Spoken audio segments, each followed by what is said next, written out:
আমি তো একজন আইনজীবী, আমার সঙ্গে অনেকেই কথা বলে।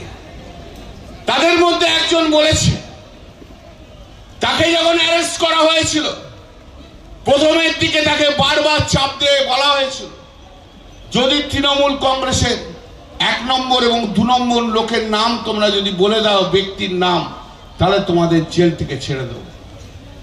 তারা কিন্তু মাথা নোয়ায়নি।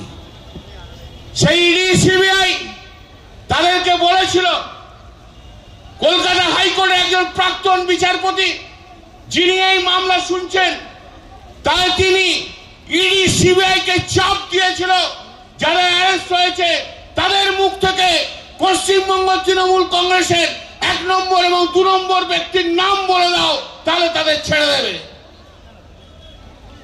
কি দিন গেছে, কত অত্যাচার, কত অত্যাচার এই বাংলার বুকে তৃণমূল কংগ্রেসকে করেছে, কত অত্যাচার এই পশ্চিম বাংলায় মমতা বন্দ্যোপাধ্যায়, অভিষেক বন্দ্যোপাধ্যায়ের ওপর এই সিবিআই কত অত্যাচার করেছে।